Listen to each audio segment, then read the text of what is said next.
여론조사보다 이제 더 좋은 판세를 읽을 수 있는 방법이 있죠. 상대편의 어떤 상태를 보면은 여러분 얼굴 미터 이런 거 있잖아. 면상 미터 이런 게 이제 판세를 분석하는데 더 이제 객관적인 지표가 될 수 있어요. 게다가 이제 특히 김어준의 얼굴, 그죠? 김어준의 얼굴을 보면은 김어준의 태도와 얼굴을 보면은 지금 대충 판이 어떻게 흘러가는지 우리가 알 수가 있다. 네. 그 이유는 또 김어준이 여론조사 기관까지 운영을 하고 있잖아요. 그래서 공표되는 여론조사 말고도 아마 그 정청래 캠프에서 돌리는 여론조사를 김어준 쪽에서 하지 않을까요? 그러지 않을까, 그죠? 정청래 캠프에서도 여론조사를 막 돌릴 거 아니야. 그러면은 박시영이나 뭐 김어준한테 맡길 거 아닙니까? 뭐 딴 데 가서 하겠어?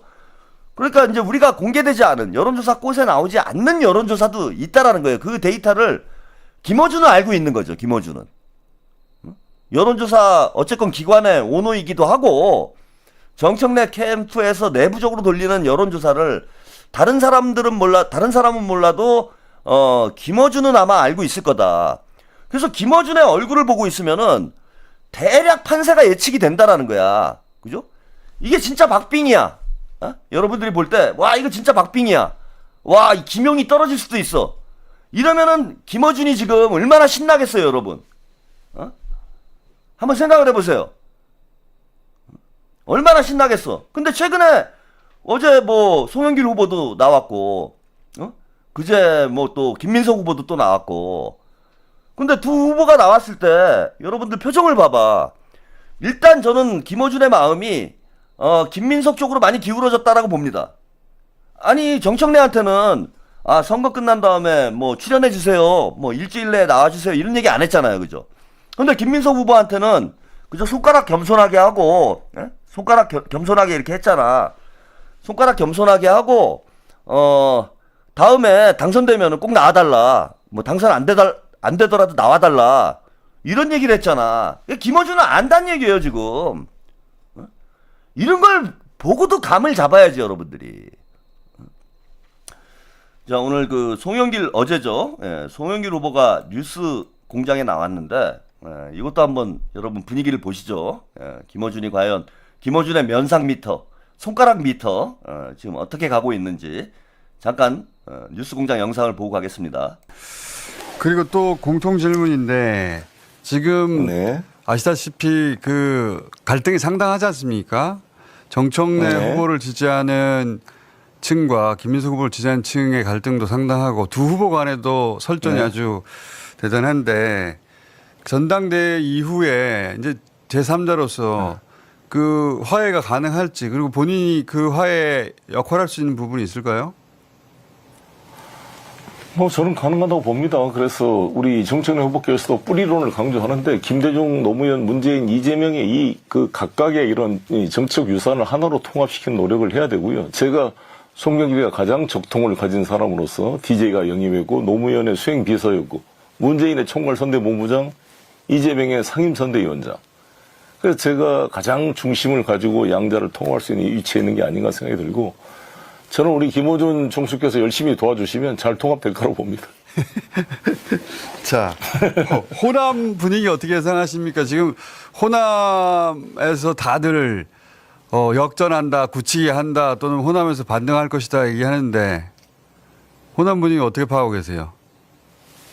제가 그저께 KBC TV 토론, 어제 SBS 토론을 통해서 저에 대한 지지도가 많이 늘어나고 있다 저는 이렇게 생각하고 있습니다. 그래서 제가 1등을 하기는 쉽지는 않겠지만 그래도 의미 있는 득표를 통해 송영길의 어떤 최소한의 어떤 기반을 주려고 하지 않을까 이렇게 기대를 하고 열심히 지금 오늘도 선거운동을 하고 있습니다. 그 정청래 후보에 대한 비판을 계속 하셨는데 제가 이제 김민석 후보에게도 했던 질문인데 정청래 후보가 당대표가 돼도 할 수는 있지만 김민석 후보가 낫다는 겁니까? 아니면 지금은 정청래 후보는 절대 안 된다는 겁니까? 두 개는 다른 이야기인데. 저는 이렇잖아요. 일단 우리 민주당의 역사상 지방선거 공천을 했던 당대표가 총선까지 또 공천권을 행사하게 되면 너무 한 조직이 사유화될 수가 있다. 이렇게 저는 위험이 있고요. 잘한 당대표도 이렇다는 거죠. 정동영, 이해찬, 정세균 다 그렇게 연임 못했습니다. 근데 하물며 지난번 지방선거와 보궐선거가 그렇게 성공한 선거는 아니었잖아요. 본인들은 이겼다 그러지만 아니 보궐선거 국회의원 14석 중에 4석 우리 당이었던 석을 잃어버린 거잖아요. 부산에 전재수 지역구 없어졌죠. 울산에 김상욱 지역구, 충청도에 박수현 지역구, 그 평택도 우리 민주당 국회의원 자리였습니다. 이 4개 지역구를 잃어버렸고 그리고 지방선거의 결과를 시뮬레이션하면 총선에 12석을 잃는다는 건데 그것은 꼭 우리의 과반이 무너진다는 결과를 나온 성적을 가지고 당대표를 또 하시겠다 그러면 다음 총선을 지휘해야 될 당대표인데 이거 총선이 승리가 어려운 거 아니겠습니까? 이 부분을 강조하고 있는 것입니다. 자, 여기까지 함께 보셨습니다. 일단 김어준이 손이 안 올라가죠, 그죠? 손이 이제 손을 이제 최민희하고 비슷한 거지. 최민희가 이제 사고 안 치려고 막 기도하면서 서미화 의원의 이제 연설을 봤잖아요. 근데 이번에는 이제 이렇게 싹 내리고 안 올라옵니다, 손이. 많이 겸손해진 거죠. 매우 겸손해졌다. 그리고 이제 송영길 또 후보가 언제 물병을 던질지 모르기 때문에 이 김민석 후보는 뭐 이렇게 세게 안 하잖아. 근데 송영길 후보는 언제든지 물병이 날라올 수 있습니다. 그러니까 여기서 내가 실수하지 말아야지. 그리고 겸손하게 이제 이렇게 하다가 막판에 되니까 이제 이게 자기도 모르게 습관적으로 이렇게 올라가요. 그죠? 마지막에 이렇게 올라가가지고 요거 좀 했어요, 한번. 그죠? 이게 잠깐 했어. 요걸 잘 보셔야 돼. 이러고 있다가 조금 이제 얘기가 자연스럽게 이렇게 흘러가니까 조금 긴장이 풀렸어. 긴장이 풀려가지고 자기도 모르게 이제 그 습관이 나온 거예요. 또 올라갔어요, 이렇게. 올라가가지고 이렇게 됐다가 빠르게 이렇게 내립니다. 빠르게. 바로 내렸어요, 바로. 아! 맞죠? 이러면 안 되지. 아, 내가 겸손해야지. 내가 건방 떨면 안 되지. 그럼 바로 내려오잖아, 이게 바로. 그지? 처음에는 이렇게 딱 이제, 절대 손을 안 올리고 아마 손을 밑에서 꽉 붙잡고 있었을 거야. 이러고 있다가, 좀 긴장이 풀리니까 자기도 모르게 이제 습관이 나온 거예요. 손가락이 이렇게 올라갔어요. 올라갔다가 잽싸게 내렸어, 잽싸게. 아, 내가 왜 이러지? 그러면서 잽싸게 내렸습니다. 그래서 제 손가락 미터를 보니까 대세는 기울었다. 대세는 기울었어요. 거기다 또 송영길 후보가 이제 김어준이 지금 제일 걱정하는 문제는 이거 제가 방송에서 한번 말씀을 드렸는데 그 방송을 아직 못 보신 분들도 아마 좀 있는 것 같아. 그런데 김어준이 지금 그 질문을 계속 하잖아요. 이게 지금 갈등이 심한데 이게 잘 봉합이 되겠느냐, 어떻게 통합을 하겠느냐, 이 질문을 계속해요. 뭐 정청래에게도 하고 김민석 후보한테도 하고 송영길 후보한테도 하고 합니다. 지금 김어준은 제가 볼 때는 가장 큰 걱정거리가 뭐냐, 당이 깨지는 게 제일 큰 걱정거리예요. 당이 깨지는 게 가장 큰 걱정거리다. 근데 지금 뭐 이른바 플랜 B라고 해서 정청래가 당대표 선거에 지면은 당을 깨고 나가서 조국당이랑 합당을 한다, 이런 썰이 돌고 있잖아. 근데 그 찌라시가 제가 볼 때는 그냥 뇌피셜은 아닌 것 같다.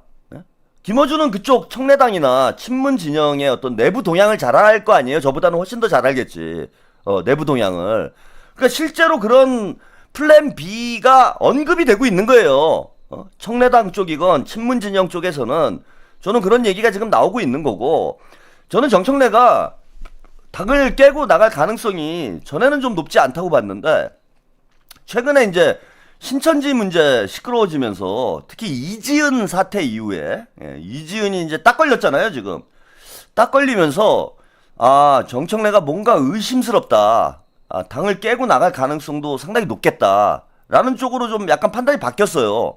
그 이유는 뭐냐면은 김민석이 당대표가 돼버리면 제가 볼 땐 다른 데는 모르겠지만 신천지는 끝났습니다.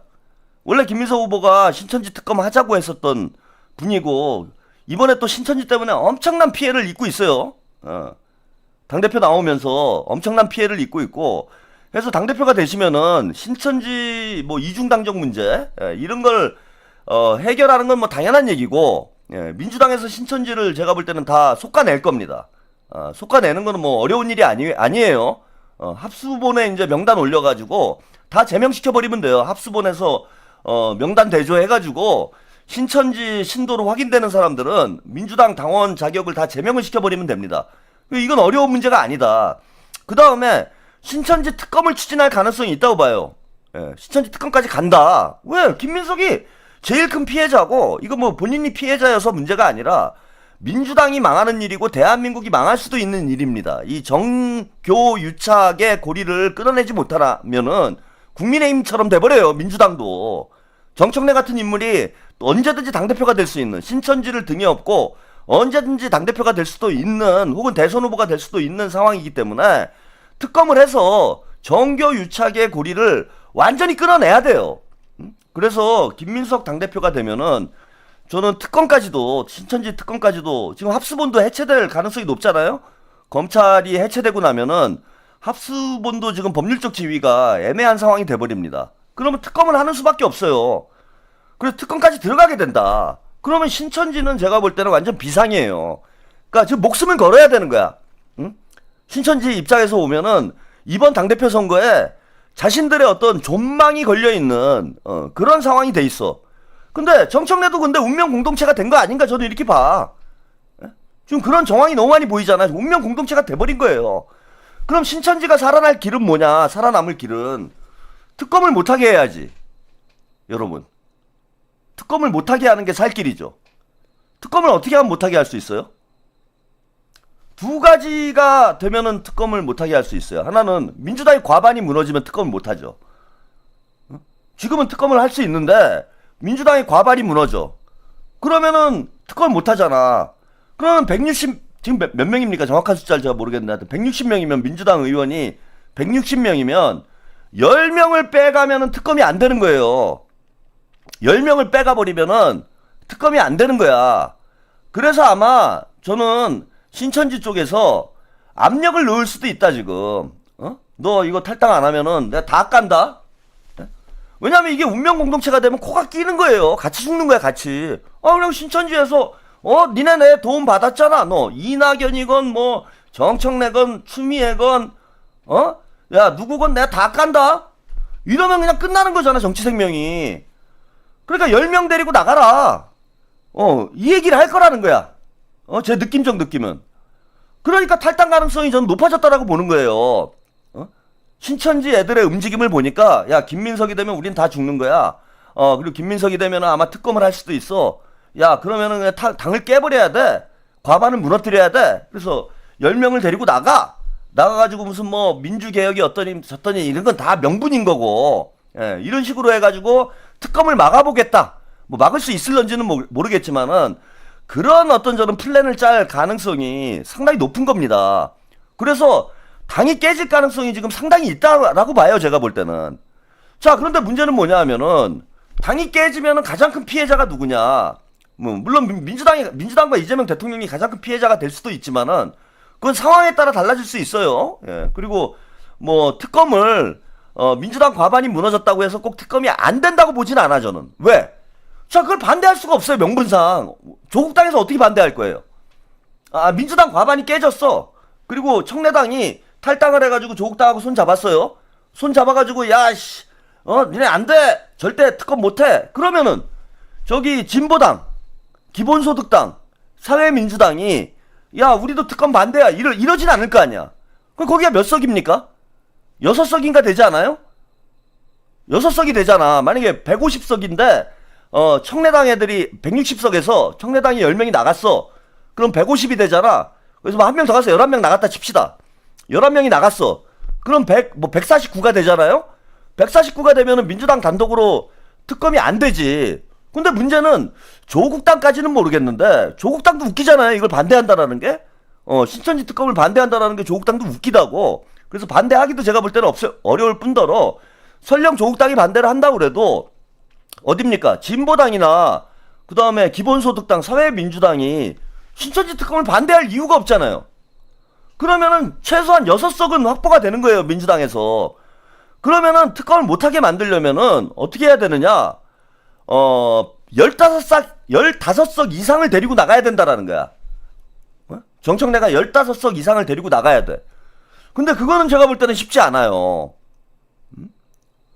그래서 뭐 막는 게 현실적으로 제가 볼 때는 쉽지는 않을 거다. 뭐 지들끼리 모여서 작전은 짤 수 있겠지만은 자기들 뜻대로 돌아가진 않는다. 그래서 나갈 때 나가더라도 뭐 겁날 게 없고 과연 10명이나 따라 나갈까? 저는 그것도 의심스러워요.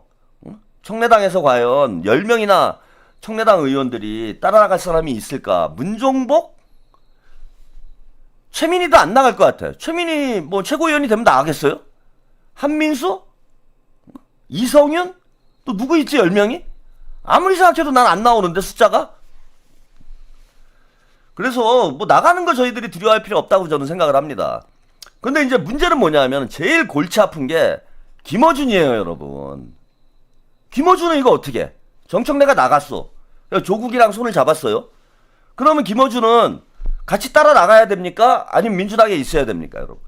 비즈니스적으로 볼 때. 응? 김어준이 만약에 정청래를 따라서 조국이랑 뭐 조국당, 조청당 스피커를 해. 그거 망하는 거예요, 김어준이. 그렇다고 해서 또, 야, 김민석 민주당 파이팅 해갖고 민주당에 남아. 그래서 김민석을 막 응원을 해. 그러면은, 김어준 그 시청자 중에 절반은 제가 볼 땐 털레반이야. 어? 조국당이나 저기 청래당을 미는 사람들이 절반 이상은 돼요. 그 사람들이 김어준 좋아하겠어요? 다 떨어져 나가지? 근데 김어준 입장에서 이제 와가지고 야 조국 정청래를 따라간다? 제가 볼 때는 쉽지 않은 선택이고 그러니까 지금 골이 아픈 거야. 김어준 입장에서 제일 관심사가 뭐냐면은 여러분들이 볼 때 야 김어준이 저거 이제 분당 플랜 B를 빌드업 하려고 저 질문을 계속 하나 보다 이렇게 이제 생각하시는 분들이 제가 볼 때 많은 것 같은데 그게 아니고 플랜 B를 막으려고 제가 볼 때는 저 질문을 계속하는 거 아닌가라는 의구심이 든다는 거예요, 저는. 막아보려고. 왜? 당이 깨져버리면 김어준 시청자들도 둘로 깨져버린다. 예? 털레반도 제가 볼 때는 잔류파와 민주당파와 그 다음에 분당파로 둘로 나눠지게 돼요. 예? 털레반이 뭐 40%라고 그러는데 지금 정청래 찍은 사람들이 40%잖아. 그 사람들이 과연 다 따라 나갈까요? 안 나가요. 그래서 김어준 시청자들이 제가 볼 땐 둘로 나눠져 가지고 자기들끼리 싸울 수밖에 없는 그런 형국이 벌어지게 된다. 그러면은 김어준은 비즈니스가 자 당이 깨지게 될 경우에 이래도 문제 저래도 문제 비즈니스가 박살나는 거지. 지금도 안 그래도 좀 시청률이 예전 같지는 않죠. 18만 명, 뭐 17만 명 그게 뭐 엄청나게 많이 줄은 건 아닌데 김어준 시청률이 예전에 비해서는 지금 상당히 많이 줄어 있는 상태예요. 그런 상태임에도 불구하고 그런 상태인데 만약에 이것조차 둘로 깨지게 된다. 그러면 김어준이 영향력이 급격히 제가 볼 때는 떨어지는 상황으로 갈 수밖에 없는 겁니다. 그래서 김어준한테 제일 중요한 거는 비즈니스예요. 돈이 제일 중요해. 무슨 의리고 뭐 개파고 어디 있습니까? 김어준은 철저하게 비즈니스맨이에요. 김어준한테 제일 중요한 건 돈이야. 당이 깨져가지고 본인의 비즈니스에 뭔가 부담이 되고 해가 된다? 그걸 원할 사람은 저는 아니라고 봐요. 아무리 뭐 정청래를 아무리 좋다고 해도 조국이 아무리 좋다고 해도 저는 그런 짓을 할 사람이 아니라고 봅니다. 그러니까 어떻게든 지금 당이 안 깨지도록 관리를 해야 될 필요성이 있는 거지. 그래서 계속 질문을 하는 거예요, 저거를. 똑같은 질문을 계속 하잖아. 후보들이 나올 때마다. 그게 제일 큰 걱정거리니까. 응? 김어준한테는 그게 제일 큰 걱정이고 제일 중요한 문제이기 때문에 그 질문을 계속하고 있는 거다 지금. 본인의 어떤 생존권의 문제가 달려있기 때문에 어떻게든 당이 깨지는 걸 막아봐야 되겠다. 저는 그런 생각을 가지고 있는 게 아닌가 생각이 들고요. 자 여기 또 보시면은 이성윤, 한민수, 최민희가 뉴스공장에 출연했어요. 이건 그저께죠. 여기 이제 김어준의 어떤 표정을 한번 보세요. 이것도 판세를 읽을 수 있는 좋은 지표입니다. 당원들께서 끝까지 검찰개혁 완수해야 되니까 끝까지 완주해달라. 완주만 하면 뭐합니까? 그리고 우리 거기다가 또 이제 이성윤 일병 구하기 이렇게 누가요? 지지자들이 저한테 엽자보도 보내주고 하고 있는데요. 저는 분명하게 제가 그 검찰개혁 끝까지 완수해내겠다. 그다음에 당원주권 정당 1인 1표 지켜내겠다라고 약속을 했고요. 그걸 하기 위해서 또 출마했기 때문에 제가 이길 자신이 있다. 누적 집계 좀 띄워주세요. 당원들께서 끝까지 검찰개혁 완수해야 되니까 끝까지 완주해달라. 완주만 하면 뭐합니까? 그리고 우리 거기다가 또 이제 이성윤 일병 구하기 이렇게 누가요? 지지자들이 저한테 엽자보도 보내주고 하고 있는데요. 저는 분명하게 제가 그 검찰개혁 끝까지 완수해내겠다. 그다음에 당원주권 정당 1인 1표 지켜내겠다라고 약속을 했고요. 그걸 하기 위해서 또 출마했기 때문에 제가 이길 자신이 있다. 누적 집계 좀 띄워주세요. 당원들께서 네, 그 김어준과 최민희, 한민수의 태도가 묘하죠, 여러분. 예, 이성윤이 뭐 끝까지 완주를 하겠다 이런 얘기를 하니까 다들 표정이 안 좋고 딴짓하고, 예. 김어준은 심지어 뭐 이성윤 일병 구하기 하겠다, 완주만 하면 뭐 하나요? 이런 얘기를 하고, 이성윤 후보 뭐 구하기를 하겠다라고 뭐 지지자들이 그런다니까 누가요? 이런 질문을 해요. 예? 이거 이성윤을 완전히 지금 무시하는 분위기잖아. 이거 왜 이렇게 하겠어요, 여러분? 얘네들이. 김어준이, 한민수가, 최민희가 얘네들이 원팀이라며. 근데 이성윤을 어떻게든 지금 따돌리는 분위기잖아. 어제 가만히 보세요. 어제 또 그 누굽니까 저기 정청래하고 여기 청래당 3명 팀 정청래하고 같이 방송을 했더라고. 정청래 유튜브에서 셋이 나와서 방송을 하는데 보면은 정청래는 한민수를 무시하고 이성윤을 막 키워주려고 합니다. 근데 이제 주변에서는 안 그러잖아요. 이거 무슨 뜻이냐? 이성윤은 사표라고 보는 거예요, 여러분. 김어준이나 최민희나 한민수나 지금 이성윤 때문에 야, 우리도 잘못하면 다 죽는다. 지금 이런 분위기가 된 거야, 얘네들이. 그러니까 이성윤이 막 김어준이 뭐 대놓고 막 면박을 주잖아. 아니, 그래, 이런 판인데 뭐 김용이 떨어지니 이런 얘기를 해요. 참 답답합니다, 여러분. 지금 이게 김용이 떨어질 판이냐고, 이 판이. 쟤네들도 이성윤은 지금 어떻게든 버리고 가고 싶은 거야. 지금 표가 분산이 돼버리니까 이성윤한테 한 표라도 좀 덜 갔으면 하는 거예요. 그러니까 우리가 김영호 후보는 포기합시다 뭐 이런 얘기를 한 거하고 비슷한 거죠. 이성윤이 괜히 표를 많이 가져가면 가져갈수록 최민희는 이제 수석 최고위원은 안 그래도 힘든 판에 물 건너가는 거고, 자칫 잘못하면 한민수까지 떨어지는 이런 상황이 벌어질 수 있기 때문에 이성윤이 뭐 완전 뭐예요 이런 얘기 하는 거예요. 누가 이성윤을 구하지 지금. 지금까지 지지율을 보면은 한민수 쪽을 미는 게 낫잖아, 쟤네들이. 그래야 2명이 들어가는 거잖아. 그러니까 이성윤 보고 드랍하라고 눈치 주는 거 아닙니까? 응? 이해가 안 되시나요? 이해 안 되시면 마시고요. 투표 다 끝났습니다. 자, 그래서 아무튼 김어준의 태도만 놓고 보더라도 제가 볼 때는 김민석 후보가 당대표가 되는 거는 이제 거의 기정사실인 것 같아요. 그리고 3대2까지는 제가 볼 때는 거의 뭐 확정 상황인 것 같고, 4대1로 갈 것인지 말 것인지, 이 문제가 이제 마지막으로 남아있는 거다. 당대표 선거의 마지막 관전 포인트는 그거예요. 김용이 될까 아닐까가 아니고 임미애가 될 것인가 아닐까가 제가 볼 때 마지막 관전 포인트다. 그래서 만약에 임미애까지 5위 안에 들어가가지고 4대1이 돼버리면 우리가 대승이 되는 거고 압승이 되는 거죠.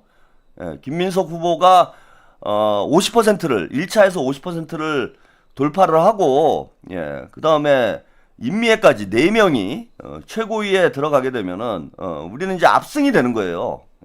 그래서 그 문제만 지금 남아있는 상황이다. 과연 임미애가 김민석이 1차에서 50%를 넘을 것인가, 두 번째 임미애가 5위권 안에 들어갈 것인가, 이 두 가지 관전 포인트만 남아있다라고 저는 봅니다. 그리고 호남에서 판세가 크게 바뀔 수 있을 거예요.